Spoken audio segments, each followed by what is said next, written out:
Egypt is a treasure house filled with archaeological and historical echoes of biblical and other ancient civilizations. Hi, I'm Jake de Boer, and today on the Travel Magazine, we will show you some of the history of this country, starting with the pyramids, one of the 7 wonders of the world.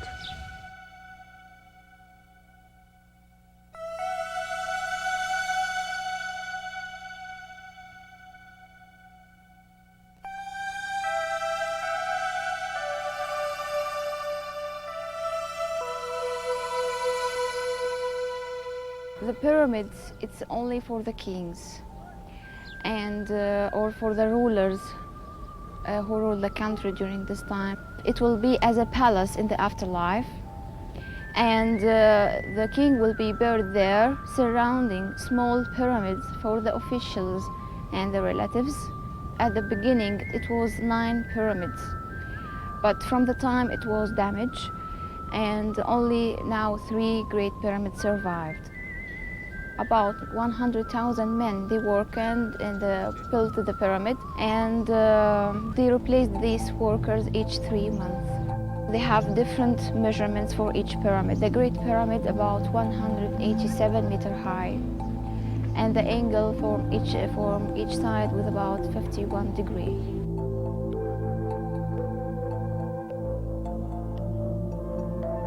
According to our ancient Egyptian civilization, he represented here, situated in the middle of the Giza area, as a guard,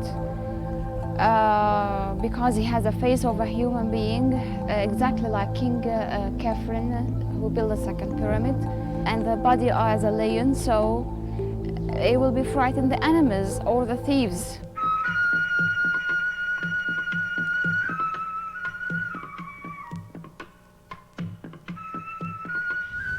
The biggest thrill, and I think also experience for me, was to drive through Cairo with all that traffic, and you don't know where the next car is coming from, but it was truly a Mid-Eastern experience that I think I'll never forget. No, I was holding my heart.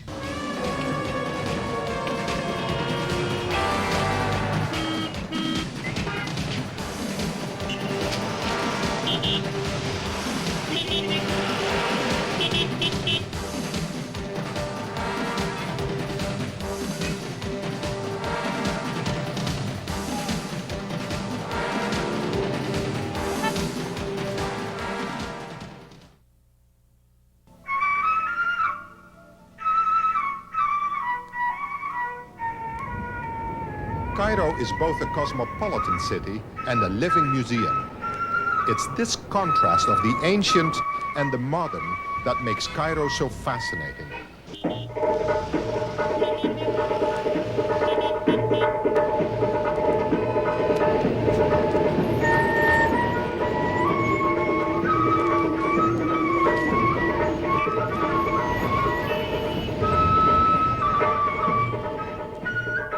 We spoke with Dr. Hussein Al-Khali, president of Sphinx Tours. The typical tourist stay in the country is about 10 days. And they come here in Cairo and they see the old Cairo and the Egyptian Museum. That's typically what they would see in Cairo. As you know, if you have seen the rest of the Arab world, what really makes Egypt a distinctive country is the university. Cairo University is one of the oldest in the modern Egypt.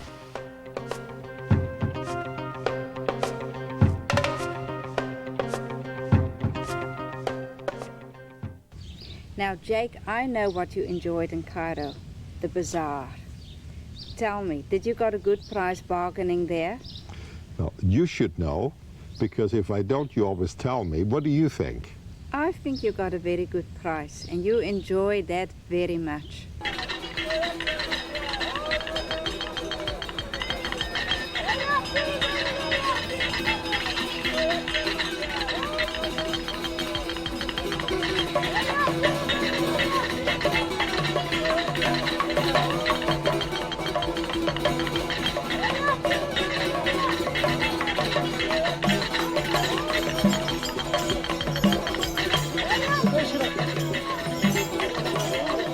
One of the most exotic sights is the Khan Khalili Bazaar. It's a must. The bazaar is really part of Egypt. In the narrow twisting alleys of the Khan El Khalidi Bazaar, you can find traditional clothing, cafes, and gold and silver jewelry. Have you bought anything in the bazaar? But bought a couple of things up here. Did you bargain? Oh, yeah. Did you get a good deal? You better believe it. You should bargain until you get to a good price as you're feeling you want to pay. What is a good price? A third at least. Negotiating a price is half the fun. Okay, let's talk price.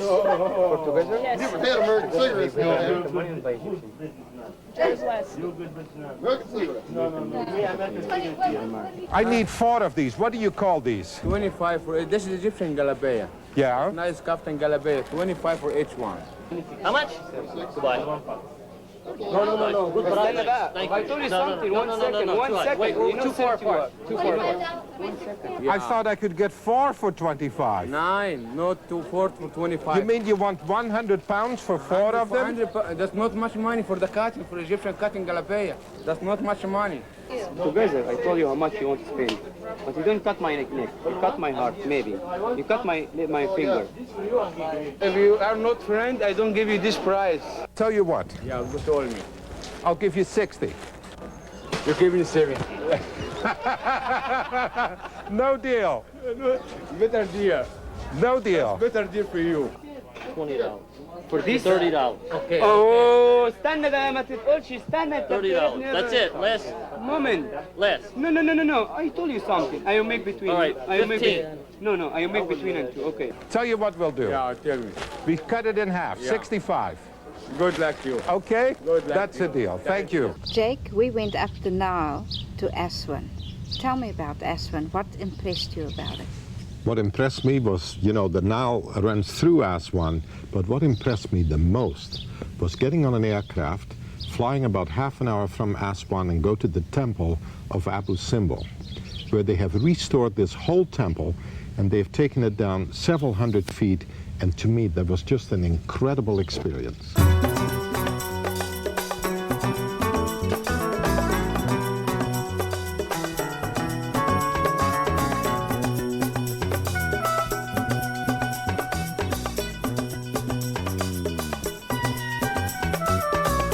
The Temple of Abu Simbel became so worldwide known because when the Aswan Dam was being built, when the lake behind the dam was being formed, we found out that this beautiful monument that we could not afford losing will all be submerged under the water of the lake if we do not hurry and save it. So we were lucky because the whole world helped Egypt, and we succeeded in saving the monument and moving it to a higher ground. The temple was cut into thousands of parts and reassembled 200 feet above its original site. The seams are practically invisible. We will be back with more of Egypt just after this, so don't go away.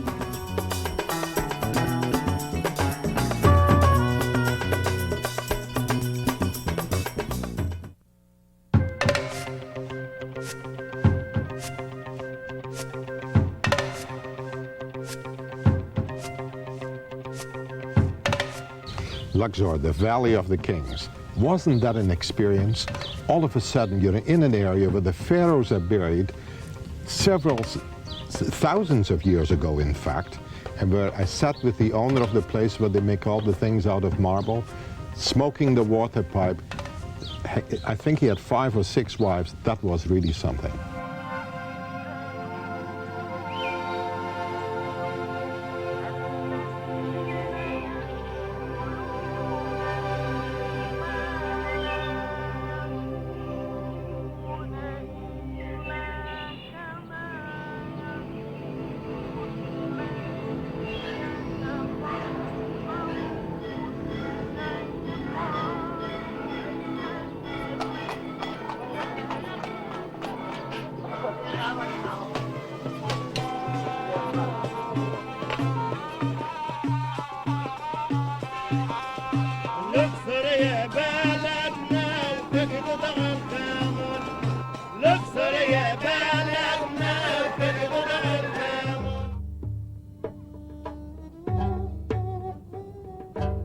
Temple of Luxor stands in the heart of town. It dates back to the New Kingdom and shows clearly the rise and fall of religions and kings over the epochs. The temple was used once a year for processions on a road lined with ram-headed sphinxes, a road used 2,000 years ago to connect Luxor Temple with the Temple of Karnak.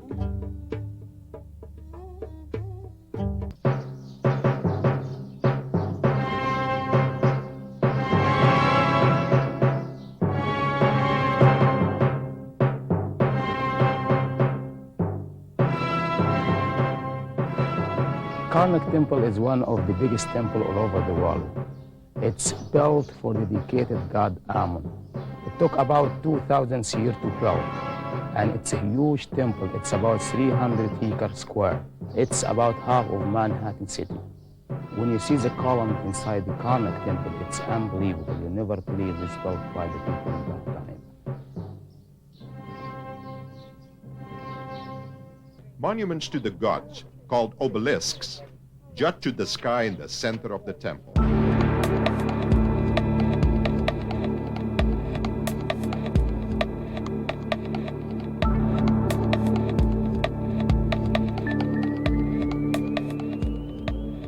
The marketplace at Luxor was another experience. And you know how this one young man told me that bargaining is a way of life? Well, we experienced that again, and I thought it was just really incredible.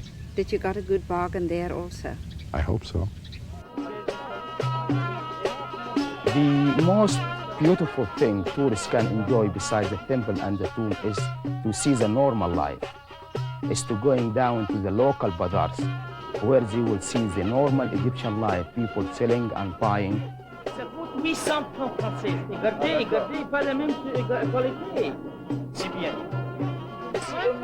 Here tourists can find exotic items like handmade silk rugs and wall hangings. The open market is an experience in itself and offers a wide variety of goods. Like anywhere else in Egypt, bargaining is not only an ancient practice, it's a national pastime. I am a businessman, that's our shop. And when I come in and buy, should I bargain with you? You have to do. It is our system here.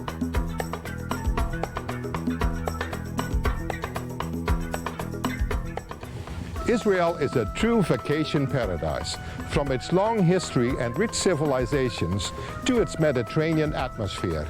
This jewel on the Eastern Mediterranean offers something special for both tourists and pilgrims alike.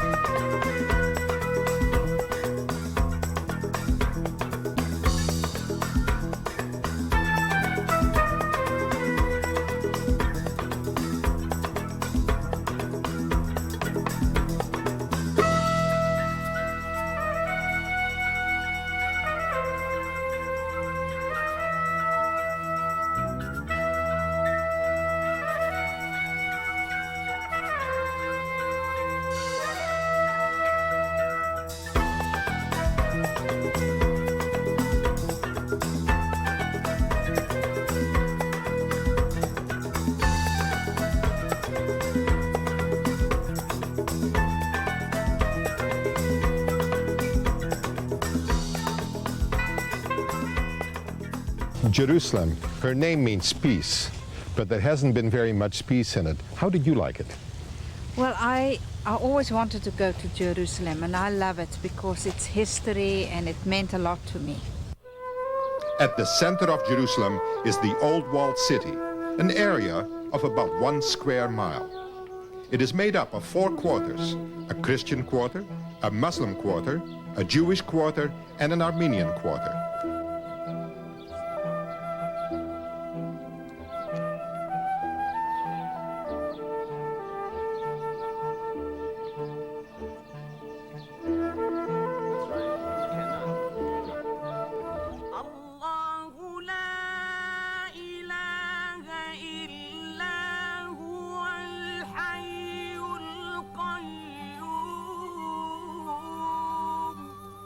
Located in the southwest corner of the Old City, the Muslim quarter is where you'll find the Dome of the Rock. It is the third holiest site in the Islamic religion, next only to Medina and Mecca.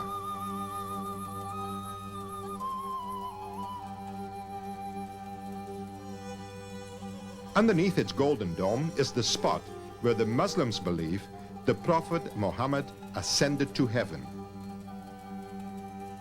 It is the mount, of course, which is associated with what we in the Jewish tradition call the binding of Isaac.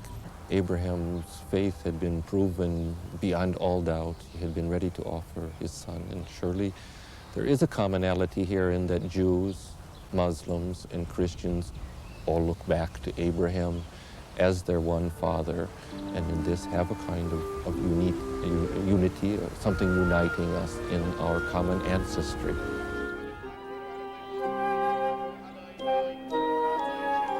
On the southwest corner of the old city, between the Muslim and Jewish quarters, is the retaining wall of the Second Temple. The Western Wall, or the Wailing Wall as it is known, is Israel's most sacred site. Thousands of prayers are written and stuffed in its cracks. We'll be back with more of the Travel Magazine on Israel right after this, so stay with us.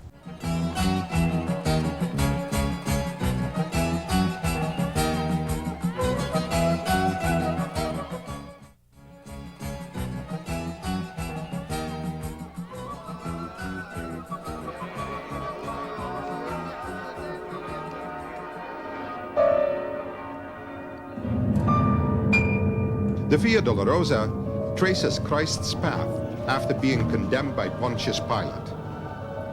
The route leads through the modern-day Muslim quarter and is marked by 14 stations that represent events related in the Gospels.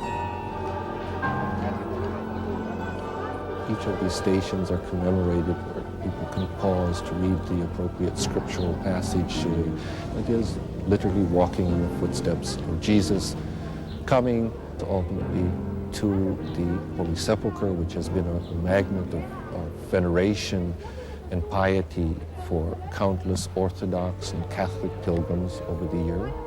There's also a tradition here in Jerusalem of the Garden Tomb, located not far away, just outside the city walls, which during the last century has become a great attraction and source of immense inspiration to many Protestant pilgrims.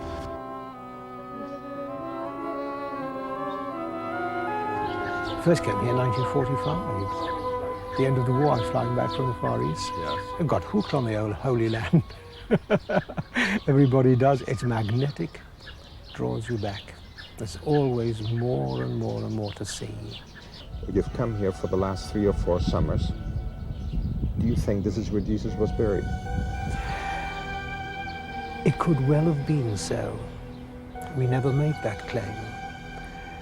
All we say is that what you read about the crucifixion and the burial and the resurrection of Jesus, what you read in the Gospels, you find in this place.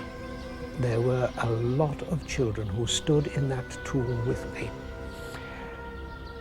and openly, in front of their peer group, openly wept in a complete, perhaps for some of them, a new awareness that Jesus was alive and risen.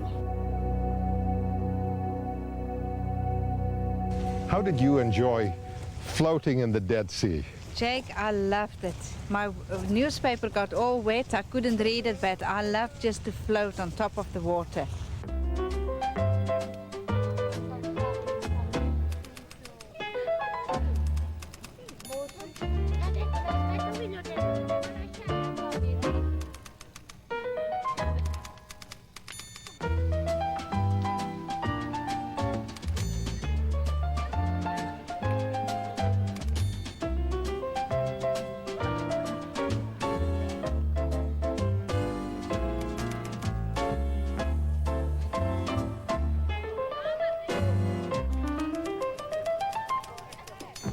Tel Aviv. Actually, one should say Tel Aviv Jaffa because they basically are one city when it comes right down to it.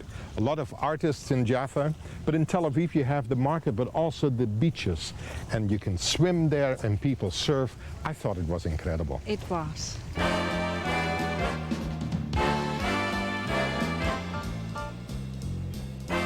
Tel Aviv, Israel's largest and most cosmopolitan city.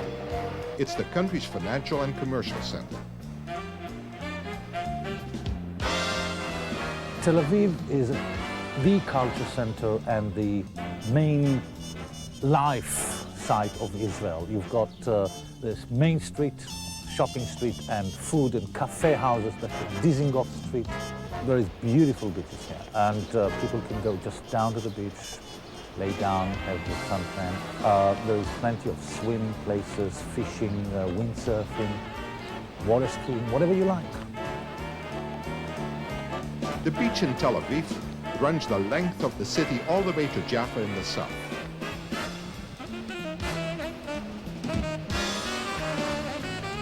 The shore of Tel Aviv is also lined with a selection of hotels catering to all tastes and budgets.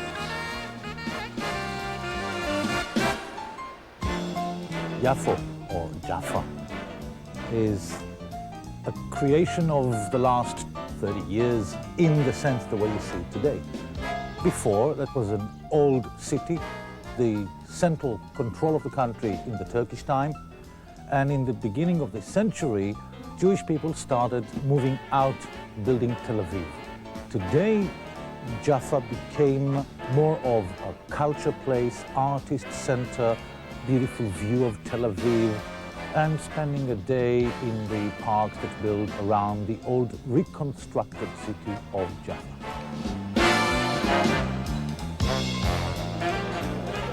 The main shopping place is the market, Carmel Market, which is the normal shopping place for vegetables, food, whatever you want.